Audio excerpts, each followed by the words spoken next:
총파업을 한 의사들과 이에 대해 업무 개시 명령을 내린 정부 사이의 갈등이 계속해서 이어지고 있습니다.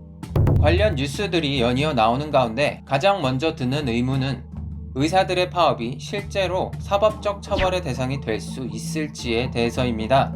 또한 보건복지부에서 내린 업무 개시 명령, 이것은 어떤 법령에 근거한 조치일까요?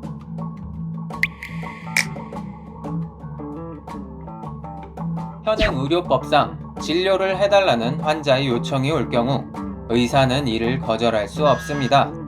의료법은 의료인이 고의적으로 진료 거부 행위를 할 경우 1년 이하의 징역이나 1천만 원 이하의 벌금을 부과해 처벌하도록 규정하고 있죠.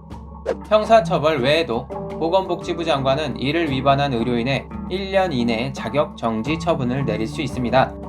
이처럼 의사는 다른 직업과 달리 강력한 윤리 규정을 법으로도 적용받는 직업이죠. 진료 거부라는 규정이 있지만 의사가 아예 의료 현장에서 자리를 비워버리는 경우라면 어떨까요? 당연히 진료를 요구받는 일도 생기지 않을 것이고, 그렇다면 진료 거부 자체가 성립하기는 힘들 것입니다. 의사들이 파업을 한다고 해서 진료 거부로 처벌을 받는 것은 아니라는 얘기죠.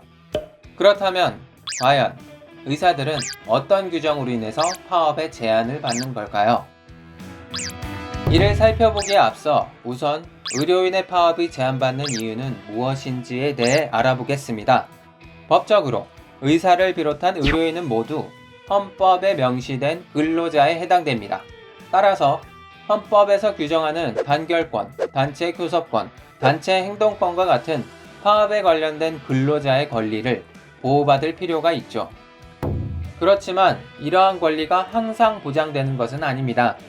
근로자의 단체 행동에 관한 규정을 다루는 노동조합법에는 몇몇 직업군에 한하여 근로자의 권리를 제한할 수 있다고 명시되어 있습니다. 그 직업군이란 집단 파업을 하여 해당 산업이 마비될 경우 공중의 안전과 일상이 매우 위태로워질 수 있는 것들이죠. 철도, 에너지, 운송, 의료 등의 직업군이 이에 속합니다. 해당 직업군의 노동조합은 파업을 진행하더라도 산업의 일정 기능을 유지시켜야 할 의무를 부과받습니다.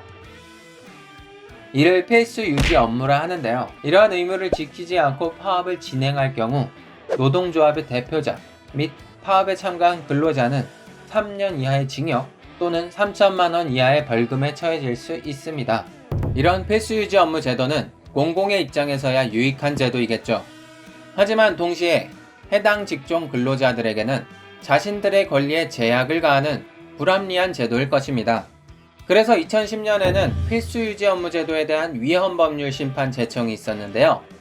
헌법에서 보장하는 근로자의 권리를 하위법인 노동조합법에서 침해하고 있으니 해당 조항을 폐지시켜달라는 것이었습니다. 그러나 헌법재판소는 필수유지 업무 제도에 대한 합헌 결정을 내렸습니다. 다른 산업과 달리 공공의 안전에 더더욱 직결된 직종에 근무한다는 것을 근로자들 또한 숙지하고 해당 직업을 가진 것이기에 다소의 차별은 인정될 수 있다는 것이었죠. 이번 의사들의 집단 파업 상황 중에도 필수 유지 업무 수행 인력을 병원에 남겨두는 것에 대해서는 말이 많았습니다. 의사 측에서는 필수 유지 업무를 수행하기 위한 인력을 파업에서 제외하겠다 하였지만 환자 한 명 한 명이 신속한 조치를 받아야 하는 병실에서 최소 인력을 배치한 뒤 말 그대로 유지만 하겠다는 것은 사실상 의미가 없죠. 갈등이 심화되자 이마저도 유지하지 않겠다는 입장이 나오기도 했습니다. 또한 법적으로 필수 유지 업무 제도에 적용을 받는 것은 노동조합이 설립된 대형 병원뿐입니다. 노동조합이 부재한 곳에는 필수 유지 업무 제도를 적용할 법적 근거가 낮기 때문인데요. 일반적인 상황에서라면 노동조합을 설립시키지 않고 파업을 할 경우 회사 측의 민사소송으로부터 보호를 받지 못할 것입니다. 그런데 고용주인 병원이 의사의 파업에 협조하고 있는 지금과 같은 상황에서는 노동조합이 없는 것이 오히려 이득인 셈이죠. 그렇다면 의사들이 필수유지 업무 제도에 어긋나지 않는 선에서라면 자유롭게 파업할 수 있느냐? 라고 한다면 그것 또한 아닙니다. 지금까지의 논의가 무색하도록 만드는 의사들의 파업을 저지할 수 있는 중요한 규정이 하나 더 있기 때문이죠. 의료법 제59조에는 보건복지부 장관 혹은 지방자치단체장이 의료정책을 위해 필요한 지도와 명령을 의료인에게 내릴 수 있다고 규정되어 있습니다. 최근 들려오는 정부의 업무 개시 명령이 바로 이 법령에 근거한 것인데요. 단순히 정부가 업무를 시작하라고 명령할 수 있게끔만 규정된 것도 아닙니다. 정부의 업무 개시 명령을 위반할 경우 필수유지 업무제도 위반과 마찬가지로 3년 이하의 징역 혹은 3천만 원 이하의 벌금에 처하게 되죠. 필수유지 업무제도와 달리 업무 개시 명령은 의료산업 근로자 개개인에게 내릴 수 있기 때문에 매우 강력한 규정이라 할 수 있겠습니다. 의료산업 종사자 또한 근로조건을 문제로 병원 측과 갈등이 생길 경우에는 파업을 할 수 있습니다. 흔히 아는 일반적인 의미의 파업인 거죠. 하지만 현재와 같이 파업의 상대가 병원이 아닌 정부가 된다면 파업은 거의 불가능합니다. 정부는 마음만 먹으면 얼마든지 의료인들의 파업을 중지시킬 수 있는 거죠.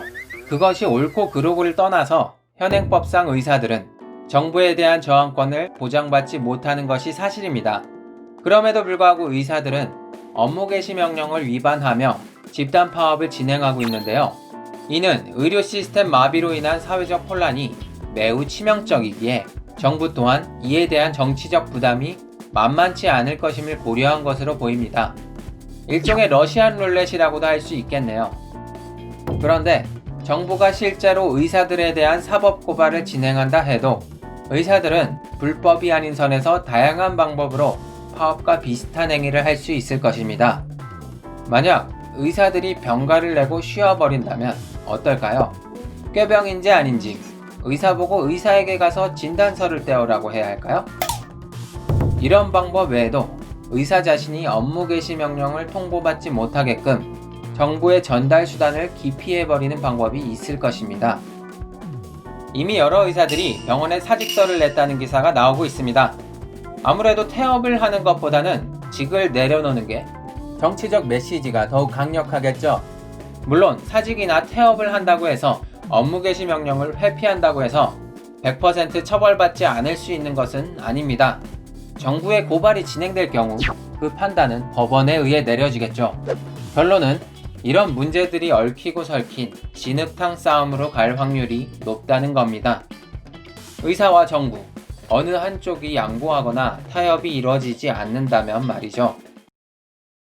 이 영상은 최근 계속되고 있는 의료개혁 뉴스를 파악하는 데 필요한 의사의 파업과 관련된 정보들을 알아보기 위해 만들어졌습니다. 영상이 도움이 되셨다면 좋아요와 구독 버튼을 눌러주세요.